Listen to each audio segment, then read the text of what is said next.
Example याद है ना, ठीक है। देखो हमने आया क्या है, आज हम पढ़ते हैं इक्वल मैट्रिक्स, ठीक है, कि दो मैट्रिक्स ना इक्वल कब होती है, ठीक है, दो मैट्रिक्स इक्वल कब होती है, ठीक है। इजी है बहुत, ठीक, क्योंकि चैप्टर पूरा इजी हो, कुछ इतना बड़ा नहीं है, ठीक है। जैसे सपोज मैंने कोई भी दो इक्वल मैट्रिक्स लिखी ना, तो उनमें दो रूल होते हैं। क्या रूल होते हैं, देखो, अगर इक्वल मैट्रिक्स की बात चलेगी तो कितनी मैट्रिक्स चलेंगी, यहाँ पर दो मैट्रिक्स होंगी, ठीक है। वो दो मैट्रिक्स ना ऐसी होंगी, two matrix which have same order, यानी कि उन दोनों का जो ऑर्डर है ना, उन दोनों का ऑर्डर भी क्या होना चाहिए, कि उन दोनों का ऑर्डर भी क्या होना चाहिए, इक्वल होना चाहिए, ठीक है, विच हैव इक्वल ऑर्डर। जैसे एग्जांपल लेते हैं हम, देखो मैंने एक मैट्रिक्स लिखा, ठीक है, जिसका ऑर्डर, मैट्रिक्स कुछ भी लिख दो, इसका ऑर्डर क्या है 2/2 या 2/3 लिख दिया, ठीक है। ये वाला ना किसी और मैट्रिक्स के तभी बराबर चलेगा जब इसका ऑर्डर भी कितना होगा, 2x3 होगा। समझ में आ गया ना, इक्वल ऑर्डर, ठीक है। ऐसा नहीं हो सकता कि यहाँ पर मैंने लिख दिया 2x3, मैंने सपोज यहाँ पर 2x3 और यहाँ पर लिख दिया 3x2, क्या बराबर होंगी मैट्रिक्स, ये नहीं होंगी, ठीक है। एलिमेंट तो दोनों में 6 आएंगे, एलिमेंट 6 आएंगे, बट मैट्रिक्स बराबर नहीं होगी, बिकॉज इसके रो कितनी है, 2 है, और यहाँ पर रो कितनी होंगी, यहाँ पर 3 रो है, ऐसे करके अलग, ठीक है। तो समझना कि जब दो मैट्रिक्स अगर इक्वल है ना, तो पहला रूल तो ये होना चाहिए, इनके रूल्स है कुछ, ठीक है। पहला रूल तो ये होगा कि दोनों का ना, इसकी बात कर रहे थे, अच्छा ये तो मैंने बुलाया, देखना, अगर दो मैट्रिक्स अगर इक्वल है ना, तो इक्वल मैट्रिक्स तभी होती है जब उनका ऑर्डर क्या होता है, दोनों का बराबर होता है, जब ऑर्डर बराबर होता है, ठीक है।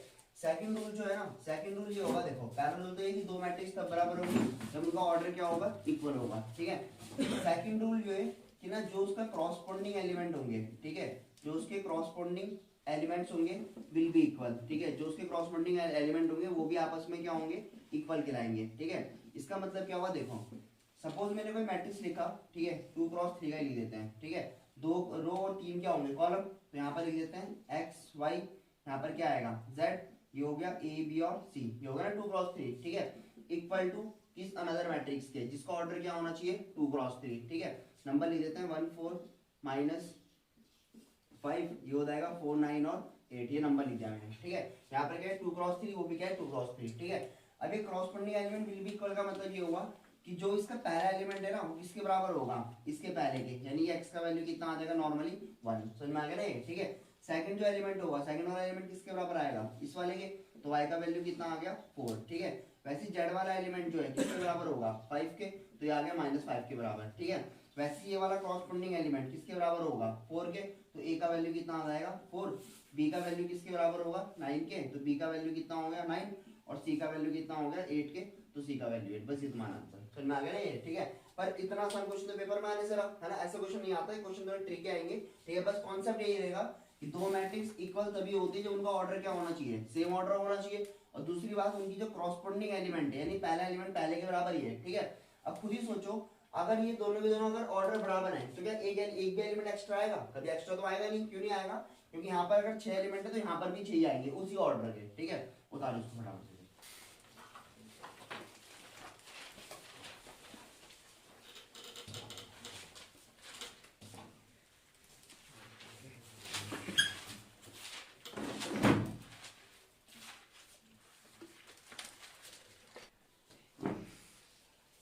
देखो सारे क्वेश्चन में रखो, एक क्वेश्चन और देखना, बस टफ से टफ क्वेश्चन जो होगा ना वो इसी ब्लैक का आएगा, ठीक है, क्योंकि इसमें थोड़ा 10th क्लास का कॉन्सेप्ट लेगा, ठीक है, और आसानी है, सॉल्व करना तुम्हें आता ही होगा। अच्छा, 3 इक्वेशन आती है किसी को सॉल्व करनी, जब 3 वेरिएबल में होती है, किसी को भी आती है तुम में से, जैसे चलो मैं समझाता हूँ, देखो मैं क्या कहना चाहता हूँ। ये दोनों के दोनों मैट्रिक्स बराबर है और ए बी सी निकालना है, ठीक है, तो देखना ध्यान से, करना कुछ नहीं है, पहला वाला एलिमेंट पहले वाले के एलिमेंट के बराबर, तो 2a प्लस बी किसके बराबर आएगा 4 के बराबर, ये वाला एलिमेंट इसके बराबर, तो ये आ जाएगा a minus 2b equal to -3, ऐसा हो जाएगा ना ये, ठीक है। सेकंड इधर से लिखेंगे हम, ये वाला एलिमेंट जो है, ठीक है, 5c माइनस d 11 के बराबर, और ये वाला, ठीक है, 4c प्लस 3d इसके बराबर 24 के बराबर, ठीक है। सॉल्व करनी आती है ये, जो 10th क्लास में मेथड होते थे, एलिमिनेशन, सब्स्टिट्यूशन, ठीक है, कोई से भी तुम एक मेथड से कर सकते हो यहाँ पर, ठीक है। तो मैं एलिमिनेशन लगा देता हूँ, कैसे भाई, इसमें 2 का मल्टीप्लाई करते हैं, 2a के बराबर हो जाएगा, है ना, तो 2a का मल्टीप्लाई इसमें करेंगे तो इसको लिख देते हैं ऐसे, मल्टीप्लाई बाय 2, 2 का मल्टीप्लाई इसमें 2a, ये हो जाएगा 4b और -6, पूरे में होता है मल्टीप्लाई, ध्यान रखना, ठीक है। ये वाला 2a plus b equal to 4, ऐसी दोनों का साइन एक जैसा होगा, तो साइन चेंज करने क्या करते हैं, इसका साइन चेंज माइनस, ये भी क्या होता है माइनस और ये भी माइनस, ये तो पता है ना 10th क्लास में करते हैं, नॉर्मल चीज है।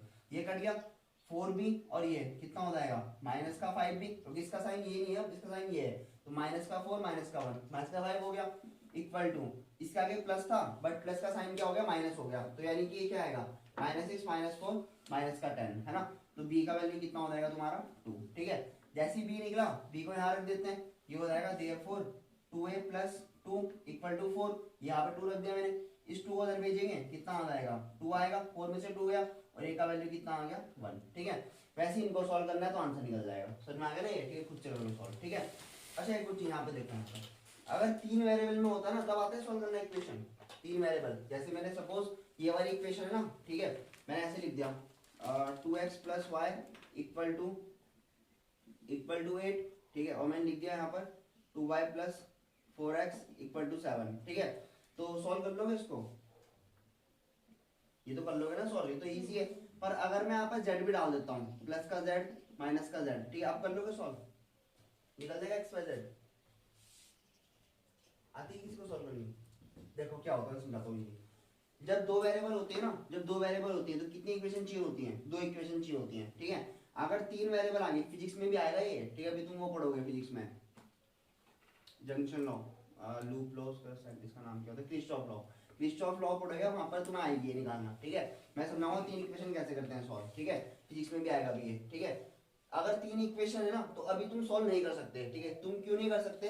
अगर कभी भी 3 वेरिएबल होते हैं ना, इसको ध्यान से समझना, मैं अलग से बताऊंगा, ठीक है। अगर कभी 3 वेरिएबल्स होते हैं ना तो वहां पर मस्ट है कि हमें जो इक्वेशन है ना, नंबर ऑफ इक्वेशन, वो भी कितनी होनी चाहिए, 3 ही होनी चाहिए। यहाँ पर 2 इक्वेशन है, तो मैं तुम्हें अगर एक और इक्वेशन देता हूँ ना कि 2z + 4y - 8y = 17, तब तुम x y z निकाल सकते हो, समझ में आ गया ना। ये निकालना कैसे बाद में सीखेंगे, ठीक है, नहीं आता हो तो कोई नहीं, बाद में सीखेंगे।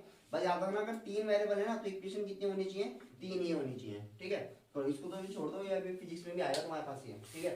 ऊपर वाला जरा इधर वाले को उतार के COT का वैल्यू निकाल के दे दो बराबर से।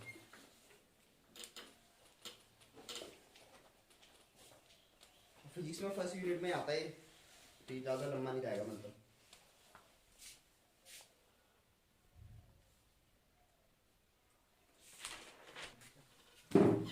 देखो इसका आगे देखना फिर।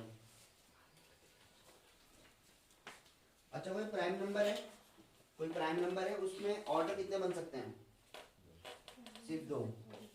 पता है क्यों? 11 कोई प्राइम नंबर है तो 11 × 1 होगा, 1 × 11 होगा, सिर्फ 2 ऑर्डर बनेंगे, ठीक है। तो याद रखना अगर कोई प्राइम नंबर चल रहा है ना हमारे पास, तो उसमें नंबर ऑफ ऑर्डर्स कितने होते हैं, सिर्फ 2 होते हैं, ठीक है। चलो अब देखना, ध्यान से सुनना, ठीक है। पेन कॉपी सब छोड़ दो, अभी देखो इंपॉर्टेंट चीज पढ़ते हैं थोड़ा सा मैट्रिक्स में, ठीक है। हम ना एक चीज सीखते हैं, ठीक है, कि जैसे मैट्रिक्स है ना, ठीक है, इसको लिखने के तरीके कैसे होते हैं, ठीक है। कोई भी अगर मैट्रिक्स चल रही है, अगर लिखने के तरीके का मतलब देखो समझो, ठीक है। कोई भी मैट्रिक्स होती है ना, मुझे ना उसको इस फॉर्म में लिखा जाता है A I और J, ठीक है, A I और J, ठीक है। अभी A I J क्या है पहले ध्यान से समझते रहना, ठीक है। A का मतलब होता है एलिमेंट, ठीक है, इस A का मतलब होता है एलिमेंट, इस A का मतलब मैट्रिक्स है, ठीक है। ये जो I है ना, ये जो I है, इस I का मतलब होता है रो, कि कौन सी रो की है, ठीक है, इस रो की पोजीशन, ठीक है, पोजीशन यानी कि कहां पर वो लाइज कर रहा है, ध्यान से समझते रहना, इजी है बहुत, ठीक है। ये जो J है, ठीक है, इस J का मतलब होता है कॉलम, कि इस कॉलम की पोजीशन वो कहां पर है, ठीक है। और हमने ऑर्डर में एक चीज सीखा था कि हमेशा पहले कौन लिखा जाता है, रो हमेशा पहले लिखा जाता है, तो इसको AIJ लिखा जाएगा, ना कि इसको AJI, वो गलत हो जाएगा, समझ में आएगा ना। हमेशा पहले रो आएगी, फिर उसके बाद कौन आएगा, कॉलम्स आएंगे उसके बाद, ठीक है। अब इसका मतलब है क्या, ठीक है, जैसे एग्जांपल समझाता हूँ, ठीक है। सपोज मेरे पे ना कोई 2x2 की मैट्रिक्स है, ठीक है, मेरे पास क्या है, कोई 2x2 की मैट्रिक्स है, ठीक है। अगर मेरे पे 2x2 की मैट्रिक्स है तो नंबर ऑफ रो और कॉलम कितने होंगे, 2x2 होंगे, 2 और 2 होंगे, तो देखो ऐसे लिखा जाएगा, ठीक है भाई। इसमें कितने एलिमेंट आएंगे, 1 2 3 और 4, ये 4 एलिमेंट आएंगे। सपोज एक एग्जांपल और ले लेते हैं, ठीक है। मेरे पे सपोज कोई 3x2 की मैट्रिक्स है, ठीक है, तो ये कैसे लिखा जाएगा, 3 क्या होंगी, वहां पर रो होंगी और 2 कॉलम, तो 1 और 2 कॉलम होंगे, एक एलिमेंट यहाँ आएगा, एक यहाँ पर, एक यहाँ पर, एक यहाँ पर। इसका ऑर्डर क्या हो गया, 3x2, इसका हो गया 2x2, समझ में आ गया ना ये, ठीक है। अब देखो ध्यान से समझना, ठीक है। यहाँ पर ना ये जो AIJ है, इसके अकॉर्डिंग कैसे लिखा जाता है एलिमेंट, देखो यहाँ पर जब मैं एलिमेंट की बात करूंगा, यहाँ पर ये देखो ये फर्स्ट रो के अंदर आ रहा है ना, और ये वाली रो कौन सी है, सेकंड रो है, ये वाला जो कॉलम है फर्स्ट कॉलम है और ये वाला कॉलम कौन सा होगा, सेकंड कॉलम, ठीक है। तो इसको ऐसे नहीं लिखा जाएगा कि ये फर्स्ट रो का एलिमेंट है, इसको कैसे रीड करोगे, फर्स्ट रो और फर्स्ट कॉलम, ऐसे तो रीड करोगे इसको। तो यानी कि फर्स्ट रो फर्स्ट कॉलम का मतलब क्या हो गया, यहाँ पर ही 1 लिखा जाएगा आई की जगह पे और जे की जगह 1, तो इसको हम लिखते हैं A11, समझ में आ गया ना ये, ठीक है। ये वाला कैसे लिखा जाता है, फर्स्ट रो के अंदर आ रहा और सेकंड किस में आ रहा है, कॉलम में आ रहा, तो इसको लिखेंगे देखो इसी वाले फॉर्मूले में जो AIJ लिख रहा हूं मैं, ठीक है। A equal to A I और J, इस वाले फॉर्मूले के अकॉर्डिंग I की जगह पे फर्स्ट रो और J की जगह पे सेकंड कॉलम, तो क्या आ जाएगा A1 और 2, तो इसकी जगह पे क्या लिखा जाता है A12, समझ में आ गया ना ये, ठीक है।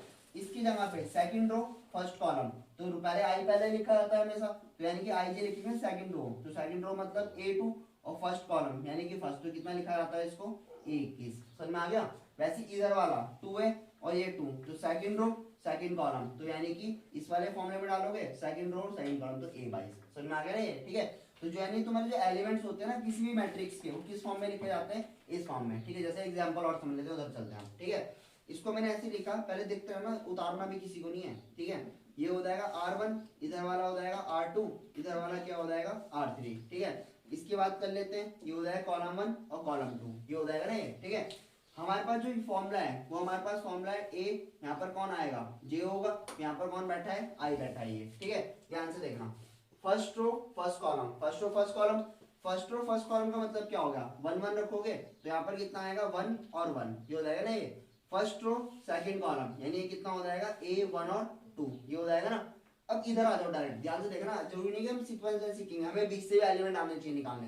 ये किस पे आ रहा, सेकंड रो पे आ रहा और सेकंड कॉलम, तो यानी कि ये क्या हो जाएगा A22, समझ में आ गया ना ये। इसका पोजीशन क्या होगी, थर्ड रो है फर्स्ट कॉलम है, तो यानी कि A3 और 1, समझ में आ गया ना ये, ठीक है। इसकी पोजीशन क्या होगी, सेकंड रो फर्स्ट कॉलम, तो यानी कि A21, ठीक है। इसकी पोजीशन क्या होगी, थर्ड रो पे सेकंड कॉलम पे, यानी कि थर्ड रो और सेकंड कॉलम, समझ में आ गया ना ये, ठीक है। तो ये होती है पोजीशन के एलिमेंट, जो भी एक एलिमेंट मैं भी क्वेश्चन कराऊंगा, कैसे क्वेश्चन आता है वो समझेंगे, बस पहले इसको समझना, ठीक है। एक एग्जांपल और देख लेते हैं, देखो फटाफट, ठीक है। 3 एग्जांपल निकाल दो, ठीक है। इस वाले एग्जांपल में ना मुझे कोई 5x4 की मैट्रिक्स बनानी है, ध्यान से देखना, बहुत बड़ी मैट्रिक्स बनानी है 5x4 की, ठीक है। कोई बड़ा एग्जांपल समझ लेते हैं, यानी कि ना इसका मतलब 5 क्या होंगी, यहाँ पर नंबर ऑफ रो 5 होंगी और नंबर ऑफ कॉलम कितने होंगे 4, तो कुछ इस तरीके का होगा। ये हो जाएगी फर्स्ट रो, ठीक है, ये होगी हमारे पास सेकंड रो, ये होगी हमारे पास थर्ड रो, ये वाली हो जाएगी फोर्थ रो और सबसे लास्ट में क्या हो जाएगी फिफ्थ रो, ये हो गया ना 5 रो, ठीक है। 4 कॉलम है, ठीक है। तो देखो 4 कॉलम का मतलब कि हम क्या करते हैं कि पहला कॉलम C1 मान लेते हैं, दूसरा C2, तीसरा C3 और चौथा क्या आ जाएगा C4, ये हो गया तुम्हारा फोर्थ वाला क्या हो गया C4, ये हो गया ना 4 रो, ठीक है। ध्यान से समझना, ठीक है। पहले इस वाले एलिमेंट देखो कितना एलिमेंट आएंगे 1 2 3 4 है ना, 5 6 7 8, ठीक है। फिर यहाँ पर भी ऐसे 4 एलिमेंट, यहाँ पर सब में क्या आएंगे ऐसे करके 4 एलिमेंट, ठीक है। रैंडमली कोई सा भी एलिमेंट पकड़ लेते हैं, इसकी बात कर लेते हैं, है ना, इसकी बात, ठीक है। तो देखो थर्ड रो में आ रहा और ये ऊपर से कहाँ मिल रहा सेकंड रो में, ठीक है भाई। एक इधर से इंटरसेक्ट कर लाइन, एक इधर से कर रही, तो यानी कि थर्ड रो और सेकंड कॉलम, तो क्या हो जाएगा 32, समझ में आ गया ना ये, ठीक है। इसको पकड़ लेते हैं हम, ठीक है। फोर्थ रो, ये फोर्थ नंबर पे दिख रहा है और कॉलम के ऊपर क्या है ये थर्ड है, तो यानी कि इसका मतलब फोर्थ और थर्ड, समझ में आ गया ना ये, ठीक है। अब इसको पकड़ लेते हैं, ये फर्स्ट है ना, फर्स्ट रो है ना, फोर्थ ही है, ठीक है। तो कितना आ जाएगा, ये आएगा तुम्हारा एलिमेंट ए हो जाएगा, फर्स्ट रो में आ रखा और फोर्थ में ये, समझ में आ गया ना ये, ठीक है। मतलब ऐसा नहीं है कि तुम्हें लाइन बाय से ही सीखना, रटना नहीं है कुछ भी इसके अंदर, ठीक है। अगर कोई टीचर ऐसे बताता है रटने के लिए 11 12 13 14 ऐसे चलते रहेंगे एलिमेंट, ठीक है। 21 22 23 24, ठीक है, 31 32 33, मैं वैसे नहीं बता रहा तुम्हें, ठीक है। अगर तुम समझोगे ना ध्यान से, तुम्हारे स्कूल के टीचर ऐसे भी बताएंगे 11 12, अगला होगा 13 14 15, सीक्वेंस खराब होता ही नहीं है कभी, ठीक है। 11 के बाद 12 आएगा, अगला एलिमेंट 13 14 15, 15 के बाद हमेशा 16 आएगा, 17 कभी नहीं आ सकता, ठीक है। वैसे 21 22 23 टीचर ऐसे भी सिखाते हैं, ठीक है। 31 32 33, अगला क्या हो जाएगा 41 42 43, ये पैटर्न समझना आसान है, ठीक है। पर वो काम का नहीं है, क्योंकि काम का ये वाला चीज है, क्योंकि अभी तुम्हें बहुत कुछ पढ़ना है चैप्टर के अंदर, ठीक है। अगर मैं रैंडमली एलिमेंट आऊंगा तो देखो सेकंड रो और थर्ड कॉलम, तो कितना हो जाएगा 823, समझ में आ गया ना ये, ठीक है। बना दोगे ना बाकी इसको कंप्लीट, ठीक है, बनाओ। अब इसमें समझिए क्वेश्चन कैसे आएंगे। मैट्रिक्स तुम्हारा नहीं भी नहीं 20 दिन चलेगा।